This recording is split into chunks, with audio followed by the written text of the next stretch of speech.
सभी मित्रों को प्रेम भरी राधे राधे।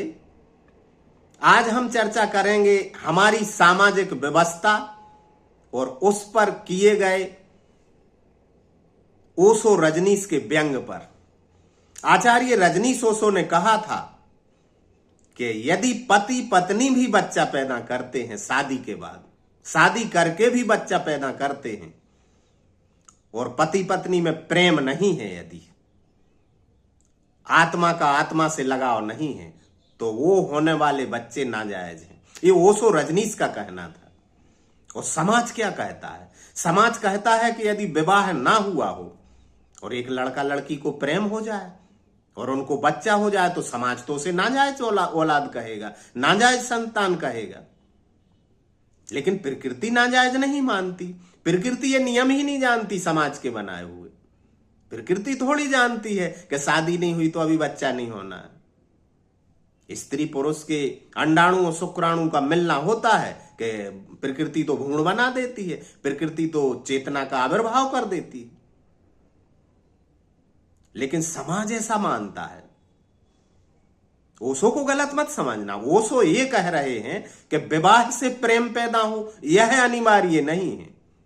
और आए दिन देखे जाते अदालतों में कितने केस चल रहे हैं तलाक के, क्योंकि पति पत्नी में प्रेम नहीं है, वो अलग होना चाहते, कानून की तलवार से प्रेम के बंधन को काटना चाहते हैं और कट रहे हैं। लेकिन यदि प्रेम से विवाह का जन्म हो, ओशो कहते थे यदि प्रेम से विवाह का जन्म हो और फिर जो संतान होगी वह जायज संतान होगी, वह उसके मन मस्तिष्क और हृदय विकसित होंगे, प्रेम पलेगा उनके भीतर, उनका जीवन भी खुशियों से भरा होगा। क्योंकि मां बाप का जीवन यदि एक दूसरे के प्रति प्रेम से भरा था तो बच्चों का जीवन भी प्रेम से भरा होगा। लेकिन ओशो तो जायज कहते हैं प्रेम से उत्पन्न हुई संतान को, चाहे विवाह हुआ हो या ना हुआ हो। और समाज कहता है कि विवाह के बाद जो संतान हो, पंडित कुंडली में आएगा, मुहूर्त निकाले जाएंगे, आज मेरे यार की शादी है, बारात निकलेगी, बैंड बाजे बजेंगे, शहनाइयां बजेंगी, फिर हनीमून पर जाएंगे, फिर बच्चे भी पैदा होंगे और पति पत्नी में भयंकर कलह भी होगी, लड़ाई झगड़े भी होंगे।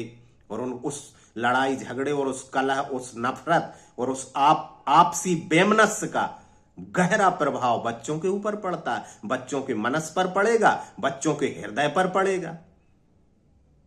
लेकिन समाज भी क्या करे? पहले बचपन में विवाह होते थे, 12, 13, 14 साल में विवाह होते थे तो अंग बन जाता था पति पत्नी एक दूसरे के, उसी तो अर्धांगिनी कहते थे।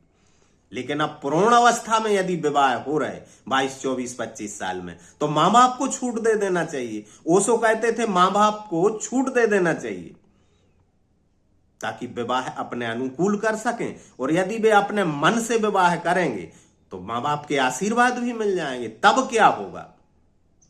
तब ये होगा कि प्रेम पूर्ण विवाह होगा, फिर प्रेम से विवाह का जन्म होगा। अभी समाज करता है कि विवाह कर दें और फिर प्रेम पैदा होगा पति पत्नी में, जो कि होता भी है और नहीं भी होता है।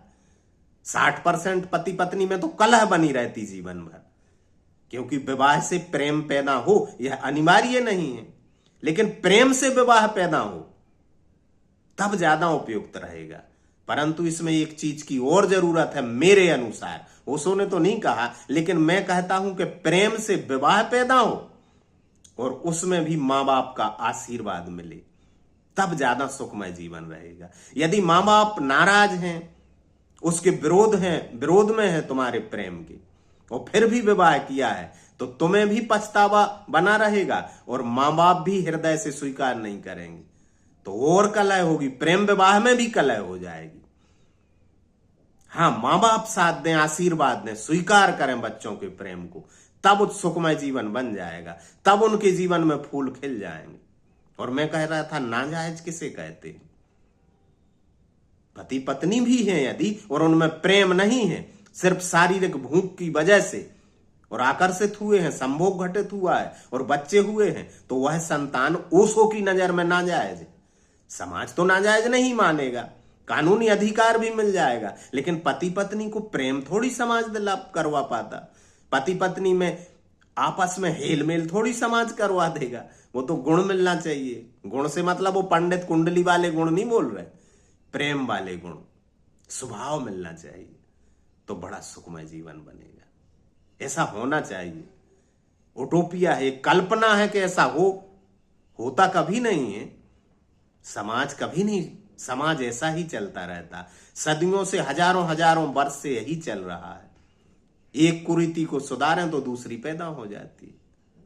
आप क्या कहते हैं ओशो के इस वक्तव्य के बारे में? राधे राधे।